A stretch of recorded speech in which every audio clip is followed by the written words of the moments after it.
Ketua Umum Partai Golkar Airlangga Hartarto menegaskan bahwa Golkar tidak akan mendukung penggunaan hak angket di DPR RI terkait kecurangan pemilu. Ia lantas mengingatkan kepada pihak yang menggulirkan hak angket tersebut. Menurutnya banyak partai politik yang kini mendukung Presiden Joko Widodo. Demikian disampaikan Airlangga saat ditemui di Kompleks Istana Kepresidenan pada Senin 26 Februari. Menteri Koordinator Bidang Perekonomian itu menyarankan pihak pengusul hak angket untuk melihat dahulu apa yang ingin dicapai, sebab mayoritas partai kini mendukung Presiden Jokowi. Ia menilai pendukung Presiden Jokowi mayoritas di DPR, ditambah terbaru dari Partai Demokrat menyusul dilantiknya Agus Harimurti Yudhoyono. Mantan Menteri Perindustrian ini pun meminta semua pihak untuk realistis terkait pemilu. Terlebih kata dia, seluruh parpol telah menerima hasil pileg yang menempatkan PD Perjuangan berada di barisan paling tinggi. Lebih lanjut, Airlangga menyatakan bahwa Golkar tidak mendukung pengguliran hak angket untuk mengusut dugaan kecurangan pemilu.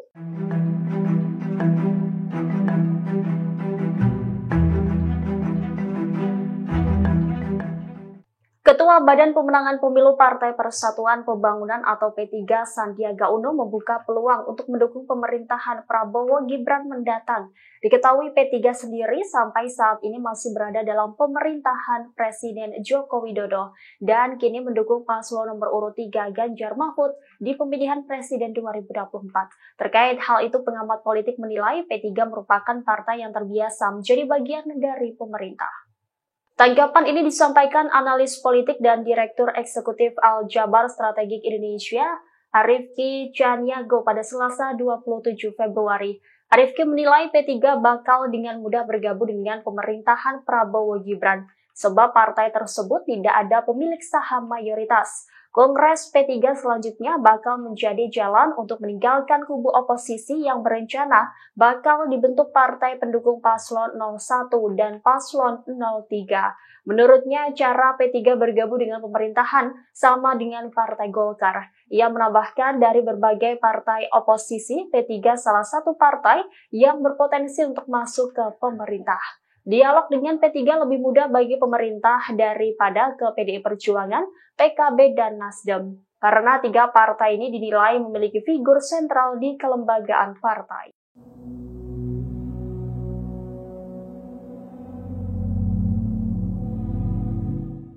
Ketua DPP Partai Golkar Aceh Hasan Sazili menanggapi hasil survei LSI yang menunjukkan mayoritas penerima bansos memilih Prabowo dan Gibran. Aceh mengatakan bahwa bansos bukan hanya dinikmati oleh pemilih Prabowo Gibran saja, mengingat bansos pemerintah adalah kebutuhan semua masyarakat, bukan hanya pendukung 02. Respon ini disampaikan Aceh saat ditemui di Kompleks Parlemen Senayan, Jakarta Selatan pada Selasa 27 Februari. Aceh pun meminta pemberian bantuan sosial pemerintah tidak dipandang sebagai alat politik memenangkan paslon 02 Prabowo Gibran. Ia lantas menunjukkan bahwa di survei LSI juga terlihat bahwa penerima bansos ada yang memilih selain Prabowo Gibran. Wakil Ketua Komisi 8 DPR ini menambahkan dalam survei itu juga dipaparkan bahwa sebesar 54% publik yang tidak menerima bansos memilih Prabowo Gibran. Dengan begitu, menurut Aceh, pemberian bansos jangan diartikan sebagai cara-cara pemerintah memenangkan pasangan tertentu. Menurutnya, dari survei LSI ini mengonfirmasi bahwa bansos adalah milik semua dan bukan hanya milik kubu 02. Sebelumnya diberitakan LSI merilis hasil survei terbarunya soal korelasi antara penerima bansos pemerintah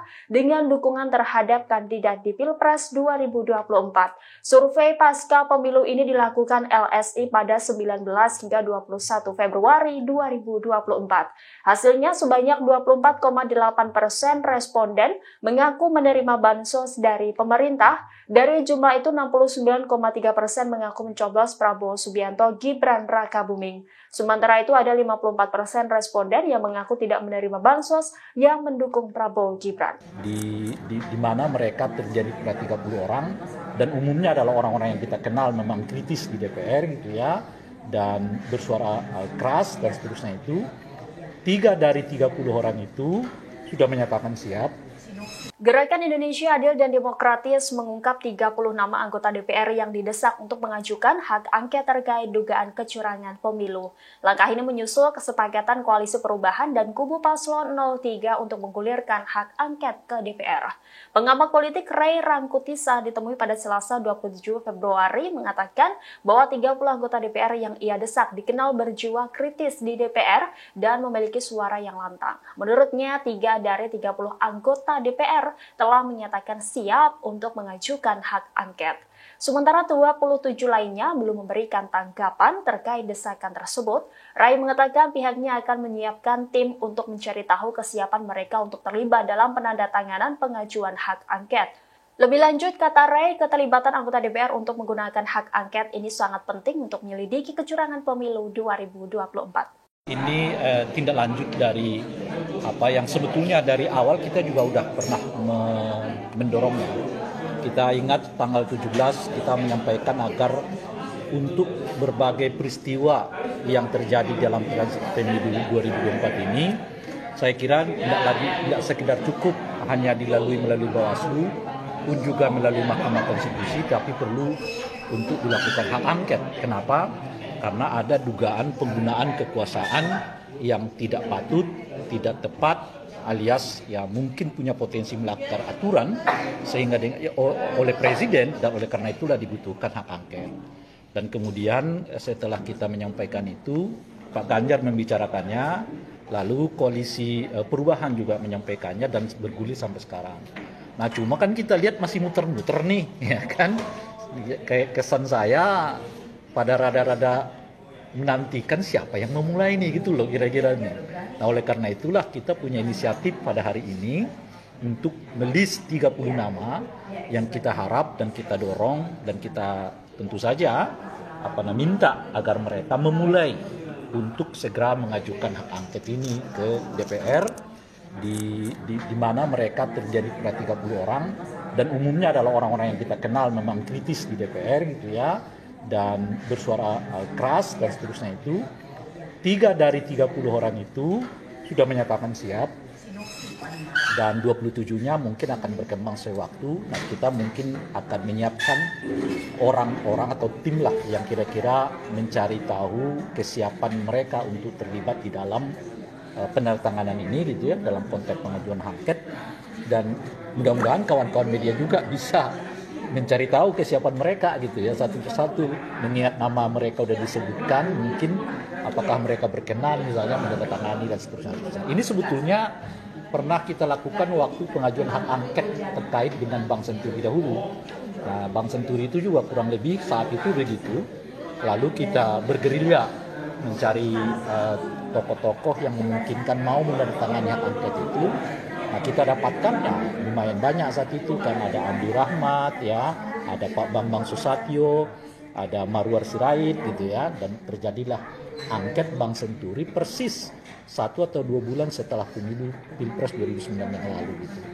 Nah, angket ini penting karena tadi sudah dijelaskan, tapi secara historis sebetulnya ini bukan angket pertama untuk pemilu, karena pada tahun 2009 yang lalu pernah juga angket tentang pemilu dilaksanakan justru di awal tahapan pemilu, yaitu ketika DPT tahun 2009 itu ditetapkan, lalu beberapa partai merasa tidak puas dengan penetapan DPT itu, lalu membuat hak angket.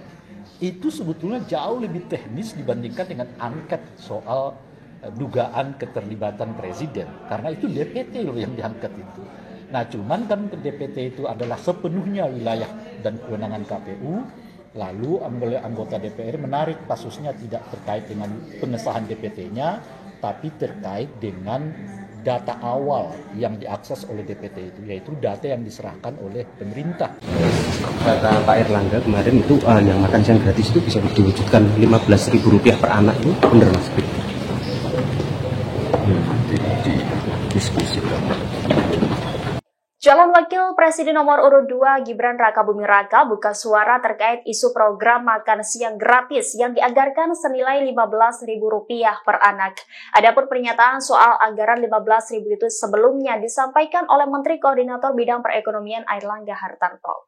Gibran saat ditemui pada Selasa 27 Februari mengaku belum ada pembahasan detail terkait anggaran Rp15.000 per anak untuk program makan siang gratis. Wali Kota Solo itu mengatakan anggaran tersebut nantinya akan didiskusikan lagi. Gibran juga enggan berkomentar lebih rinci terkait program makan siang gratis yang sudah dibahas di Kabinet Presiden Jokowi. Ia menegaskan dirinya belum secara resmi dilantik sebagai cawapres. Gibran pun menegaskan bahwa dirinya saat ini masih fokus sebagai Wali Kota Solo. Sebelumnya diberitakan Airlangga Hartarto menyatakan anggaran program makan siang gratis ini senilai Rp15.000 per anak. Harga itu kata Airlangga di luar dari program susu gratis yang akan dibagikan ke anak-anak. Ia menekankan bahwa pemberian makan siang gratis ini akan disesuaikan dengan daerah masing-masing. Menurutnya program ini akan masuk ke dalam APBN 2025.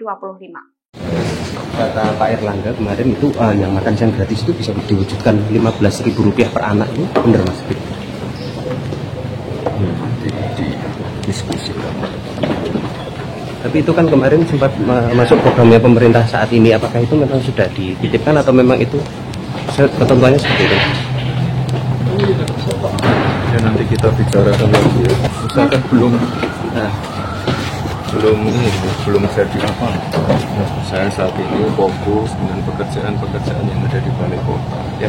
Dedikasi dan kontribusi Pak Prabowo selama ini di dunia militer dan pertahanan. Oleh sebab itu, Menteri Pertahanan Prabowo Subianto akan mendapatkan tanda kehormatan kenaikan pangkat menjadi Jenderal TNI Bintang 4. Prabowo dipastikan hadir untuk menerima pangkat tersebut di acara Rapim TNI di Mabes TNI pada Rabu 27 Februari. Juru bicara Menhan Prabowo Dhanil Anzar Simanjuntak membeberkan dasar pemberian tanda kehormatan tersebut. Dalam keterangan videonya pada Selasa 27 Februari, Dhanil menyebut pemberian jenderal penuh kepada Prabowo Subianto didasarkan pada dedikasi dan kontribusi Menteri Pertahanan itu di dunia militer dan pertahanan.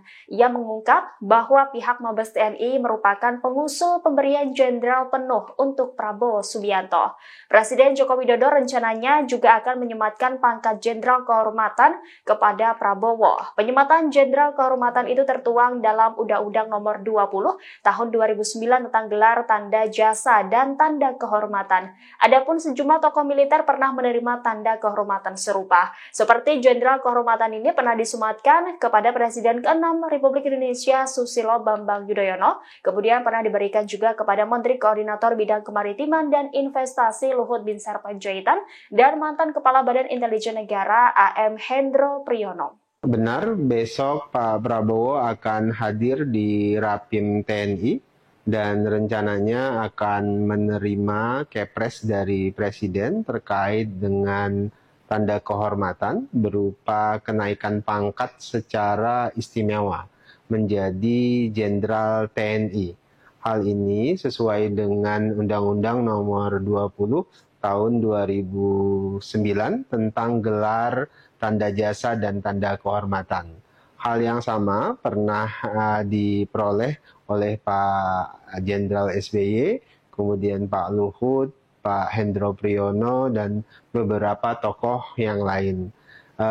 Pemberian jenderal penuh kepada Pak Prabowo didasarkan pada dedikasi dan kontribusi Pak Prabowo selama ini di dunia militer dan pertahanan. Oleh sebab itu, Pak Prabowo diusulkan oleh Mabes TNI kepada Presiden untuk diberikan jenderal penuh, dan insya Allah besok Pak Prabowo akan menerima tanda kehormatan kenaikan pangkat istimewa tersebut di Mabes TNI. Download Tribun X sekarang, menghadirkan lokal menjadi Indonesia.